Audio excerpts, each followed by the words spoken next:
Friends, GST platform के YouTube channel में आप सभी का स्वागत है। जी हाँ फ्रेंड्स, जीएसटी के अंदर आपको टीडीएस का जो रिफंड है, अगर आपने गलत टीडीएस काट लिया है या गलत टीडीएस डिपॉजिट हो गया है तो इस केस में आपको रिफंड कौन देगा, कौन रिफंड क्लेम कर सकता है और उसके लिए क्या प्रोसेस आपको फॉलो करना है। क्योंकि अब हो क्या रहा है, मेटल स्क्रैप्स के केस में बहुत सारी गलतियां जो हैं वो टीडीएस के अंदर हो रही हैं और लोग जो है अब परेशान हो रहे हैं कि इसका रिफंड जो है वो किस तरीके से लिया जाए। क्योंकि जीएसटी टीडीएस एक बार एक्सेप्ट हो जाता है उसके बाद वो अमेंड भी नहीं हो पा रहा। तो आज का ये सेशन हम लोग इसी चीज को लेकर के डिस्कस करेंगे कि अगर आपका टीडीएस गलत हो गया है तो अब आपको नेक्स्ट एक्शन क्या लेना है, ताकि आपका जो वो अमाउंट है उस अमाउंट को आप अपने बैंक अकाउंट में दोबारा से एडजस्ट करवा पाएं। तो इसके लिए आपको एक सिचुएशन यहां पर समझनी होगी। लेट सपोज एक पर्सन है जिसका नाम है रामू, और ये रामू जो है ये है टीडीएस का डिडक्टर। इसे टीडीएस काट करके जमा करने की लायबिलिटी थी जीएसटी के अंदर।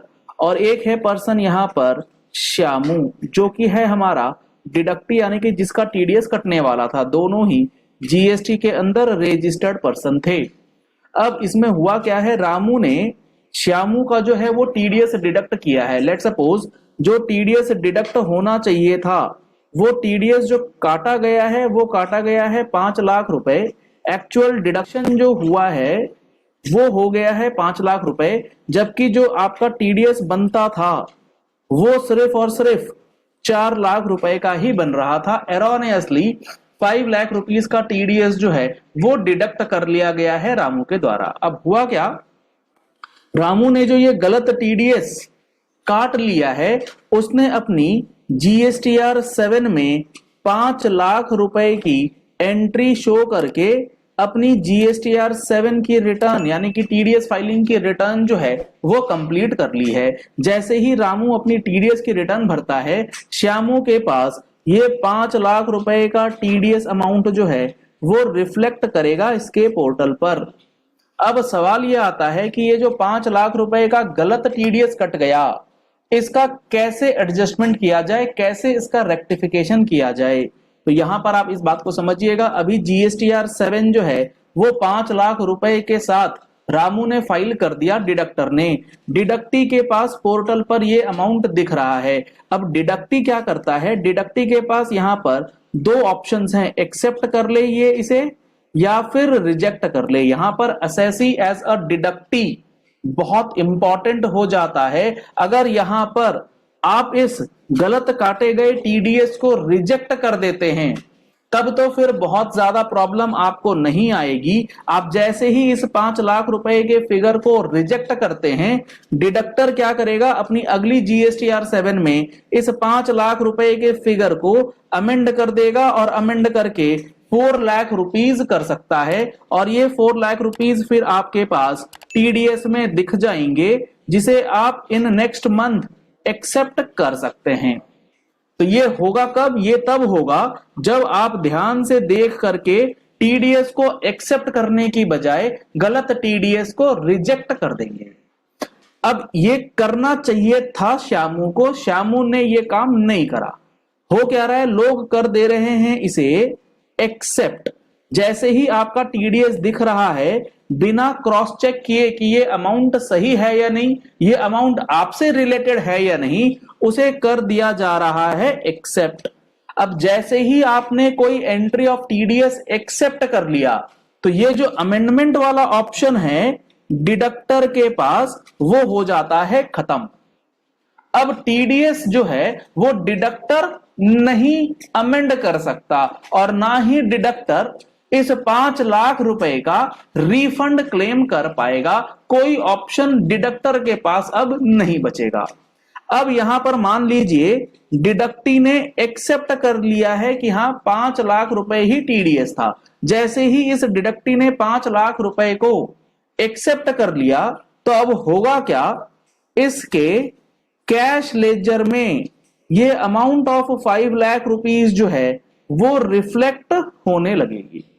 अब ये 5 लाख रुपए जब यहां पर एक्सेप्ट हो गया है, आपके कैश लेजर में आ गया, तो अब डिडक्टर के पास रिफंड लेने का ऑप्शन नहीं है। अगर आपने एक्सेप्ट नहीं किया होता तो आपने रिजेक्ट किया होता और इसने अमेंड किया होता 5 लाख को 4 लाख। जो 1 लाख रुपए एक्स्ट्रा जमा हो गए थे वो इस डिडक्टर के कैश लेजर में रहते, ये इसका रिफंड क्लेम कर लेता, वो कहानी तो क्लोज हो गई। अब यहां पर डिडक्टी ने जो एक्सेप्ट कर लिया है, इसके कैश लेजर में ये पैसा आ गया है। अब डिडक्टी क्या कर सकता है, इस 5 लाख रुपए को क्लेम कर सकता है एज अ रिफंड। डिडक्टी के पास अब ऑप्शन है कि इस 5 लाख रुपए का रिफंड जो है वो अपने कैश लेजर वाला क्लेम कर ले, ये बताते हुए कि ये एक्सेस डिपॉजिट ऑफ टैक्स या wrong payment of tax in cash ledger जो है वो हो गया है, जिसका एडजस्टमेंट आपको मिलना चाहिए। बेसिकली टीडीएस के अंदर ये वाली एंट्री आपसे रिलेटेड है ही नहीं, तो आपने इसका रिफंड जो है वो क्लेम कर लिया है। लेकिन अब जो सबसे इंपॉर्टेंट बात है, यहां तक तो गवर्नमेंट ने भी बता रखा है, इसके बाद की कहानी क्या है और उसके लिए गवर्नमेंट ने भी कुछ नहीं बताया। अब हो क्या रहा है, ये जो पर्सन है श्यामू, इसने जैसे ही टीडीएस की एंट्री एक्सेप्ट करी, इसके कैश लेजर में आ गया ये 5 लाख रुपए, जो कि इससे रिलेटेड था भी नहीं, इससे रिलेटेड है नहीं, इसके कैश लेजर में आ गया। और इस महाशय ने क्या करा, अपनी जीएसटीआर 3B की रिटर्न फाइल करी और उसमें जो इसकी एक्चुअल लाइबिलिटी बनती थी 5 लाख रुपए की, वो इस कैश लेजर के सामने एडजस्ट कर देता है। ये 5 लाख रुपए इसके थे नहीं, इसने अपनी एक्चुअल लाइबिलिटी जो 5 लाख रुपए की एक्चुअल पेमेंट थी वो इसने इस रॉन्ग कैश पेमेंट के सामने कर दी, उस पैसे को यूटिलाइज कर लिया। अब सवाल आ रहा है कि अब ये इस चीज का रिफंड भी किस तरीके से लेगा, इसके लिए गवर्नमेंट भी साइलेंट है। गवर्नमेंट ने भी अभी तक कोई क्लैरिफिकेशन इस सिचुएशन में नहीं किया है, क्योंकि यहां पर ये भी नहीं कह पाएगा अब कि 3B के अंदर जो इसने टर्नओवर डिक्लेयर किया है वो गलत है, क्योंकि वो उसकी एक्चुअल लाइबिलिटी है, वो तो उसे पे करनी ही थी। लेकिन इसने क्या करा, इसने देखा मेरे कैश लेजर में पैसा पड़ा है, मैं इसको यूज कर लेता हूं। तो अब इस केस में एकमात्र ऑप्शन ये बचेगा इस श्यामू के पास कि ये 5 लाख रुपए पहले अपने बैंक अकाउंट से कैश लेजर में जमा कराए। अगर इसने ये 5 लाख रुपए एक्सेप्ट नहीं किए होते तो ये 5 लाख रुपए जमा कराता ना अपने अकाउंट से कैश लेजर में, तो वही चीज अब आपको करना होगा कि आप पहले बैंक अकाउंट से 5 लाख रुपए कैश लेजर में डिपॉजिट कराएं और फिर इसका रिफंड जो है वापस अपने बैंक अकाउंट में मिला लें। तो आप इस पूरे ट्रांजैक्शन ट्रेल को फिर मैच करवा पाएंगे कि ये रिफंड आपने क्यों लिया और आपका जो वो गलत टीडीएस था उसका बेसिकली रिफंड जो है आप क्लेम कर रहे हैं। सर ये तो हमने बैंक अकाउंट से जमा किया है ना, तो ये अब आपको एक्सप्लेन करना पड़ेगा कि ये हमने बैंक अकाउंट से पहले जमा क्यों करा, क्योंकि ये 5 लाख रुपए का पैसा आपने यूटिलाइज कर लिया था जो आपके लिए कभी था ही। तो यहां पर जब तक गवर्नमेंट क्लैरिफिकेशन नहीं देती है आपको ये स्टेप्स जो है वो लेने होंगे, अदरवाइज इसमें हमेशा डेटा का मिसमैच, सेल फिगर का मिसमैच, टीडीएस का मिसमैच और टीडीएस का रिफंड जो है वो फंसा ही रहेगा। अगर आपको प्रोविजंस देखेंगे आप तो यहां पर गवर्नमेंट ने बिल्कुल क्लियरली मेंशन करा है कि गवर्नमेंट ने इस चीज को विजुअलाइज ही किया नहीं कि आप गलत टीडीएस एक्सेप्ट करने के बाद उसको 3B में यूज भी कर लेंगे। गवर्नमेंट ने सिर्फ यहीं तक सोचा है कि आप गलत टीडीएस एक्सेप्ट करेंगे उसके बाद आप रिफंड ले लीजिए, लेकिन यहां पर उसके आगे की कहानी अभी फिलहाल प्रोविजन में साइलेंट है, कोई क्लैरिफिकेशन नहीं है।